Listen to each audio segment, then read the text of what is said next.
This is SSPTV News, brought to you by Samsung Productions and the Hazleton Standard Speaker. We get ready to say goodbye to an area landmark and take a look at some amazing photos with an award-winning photographer next. Hi everyone, I'm Ken Kara and I thank you for watching today. You know, I can still picture my birthday party at the Bowl Arena in West Hazleton back in the day. Bumpers in the lanes and Batman on my cake. It was a perfect day. I also loved Rock and Bowl in college. After 6 decades of helping craft special memories for so many in the area, the Bowl Arena and 10-Pin Lounge will close on May 28th. Sam Galsky confirmed the news in Thursday's Standard Speaker. The owners are retiring, and a Facebook post on the business's page says, quote, "This is not an easy decision to make. It tears our heartstrings. It is like letting go of the family homestead. After all, it was our house from day one. For many bowlers, it was your house too," unquote. There's no news on what will happen with the property after May. In today's news feature, Lisa Sugar talks with an award-winning photographer and Luzerne County Community College instructor, Jim Gavanis.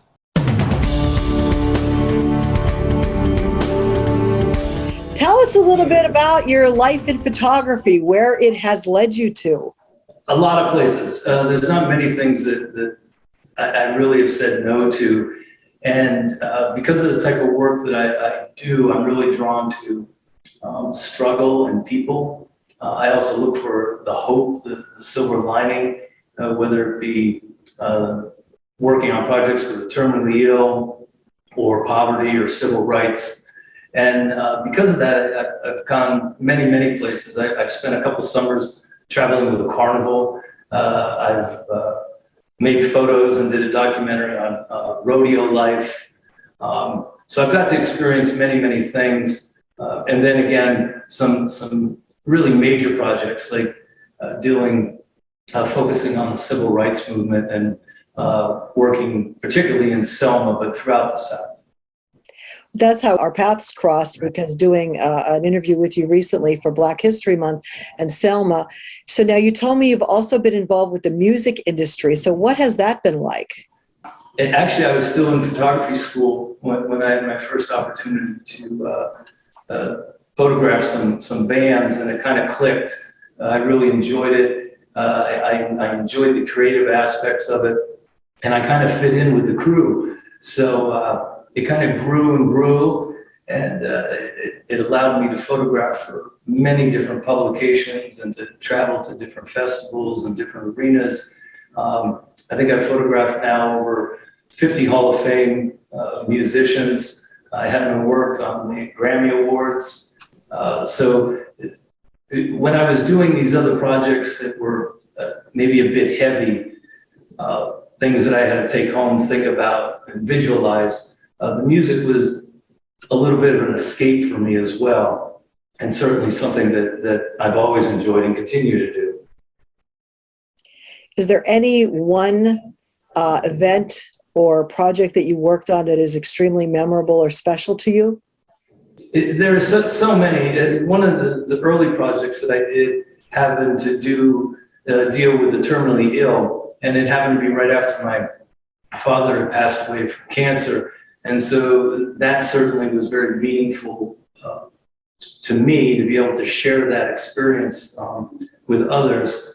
But probably my civil rights work, it's the one project that I've continued to do for the longest period of time, and also has given me the opportunity to meet just incredible people, civil rights leaders, foot soldiers, people like Winnie Mandela, Jesse Jackson, presidents. And it's really not just taught me things photographically or aided me in storytelling, but really affected me as a person and really changed the way that I look at the world.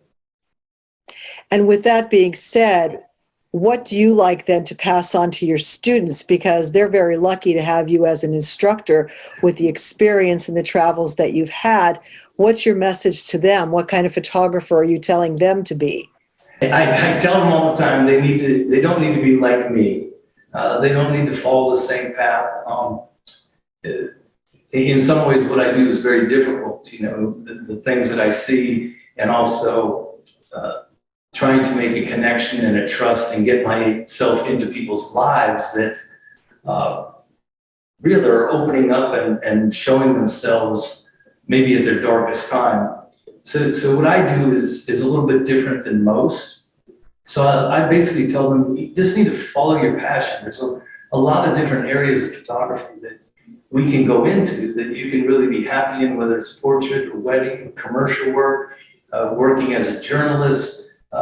There's so many areas that you really just have to find that passion and continue down that path. And if you work hard, you'll achieve great things, you really will. Today's news feature is brought to you by Falvello Law Firm. Have you been injured in a car accident? Call Falvello Law Firm. Your case is our fight. Time now for weather on SSPTV News. Here's our forecast from the National Weather Service on Friday. Sunny with a high near 60 degrees, wind gusts as high as 21 miles per hour. On Friday night, mostly cloudy with a low around 40 degrees. Saturday, partly sunny with a high near 58 degrees. Saturday night, partly cloudy with a low around 44 degrees. Sunday, mostly sunny with a high near 74 degrees. Sunday night, partly cloudy with a low around 50 degrees. On Monday, a 30% chance of showers after 2 p.m., partly sunny with a high near 71 degrees. Monday night, a 50% chance of showers, mostly cloudy with a low around 50 degrees. Schuylkill League Division I softball is super interesting this season. Here's the SSPTV Standard Speaker scoreboard. Tamaqua is starting to heat up. They're now 2-4 in the league after beating Pottsville. Pottsville is now 2-3. North Schuylkill is 4-1 in the league, and everyone is chasing 5-0 Blue Mountain. Marion and Shenandoah Valley are tied atop Division III with 4-1 records. The Hazleton area baseball team is 5-0 in Division I of the Wyoming Valley Conference. The Hazleton boys and girls track and field teams are both 3-0 in the WVC. Logan Slusser won 3 events in the Cougars' win over Wyoming Valley West. In the Schuylkill League, the Marion girls are 6-0 in Division II. Fatika Tiktova was first in the high, triple, and long jumps as Marion beat Minersville. The Monowi area girls are 3-0 and right behind Marion.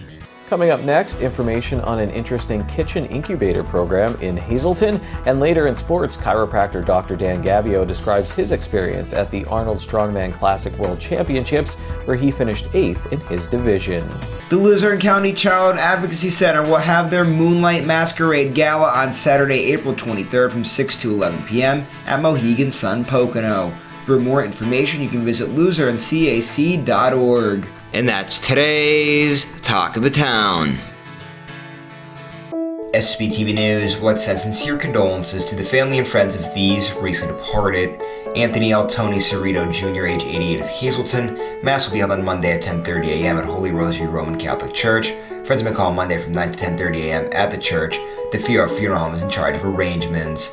Paul F. Mallon of Hazleton. A service will be held on Saturday at 10:30 a.m. at the Figaro Funeral Home. John W. Patuch, age 67 of Beaver Meadows. A service will be held on Saturday at 11 a.m. at Salem United Church of Christ in Weatherly. Friends may call on Saturday from 10:30 to 11 a.m. at the church. The Philip Jeffries Funeral Home is in charge of arrangements. And Eugene J. Shito, age 90 of Beaver Meadows. Mass will be held on Saturday at 10 a.m. at St. John's Byzantine Catholic Church. Friends may call on Friday from 7 to 9 p.m. at the Frank J. Bonham Funeral Home.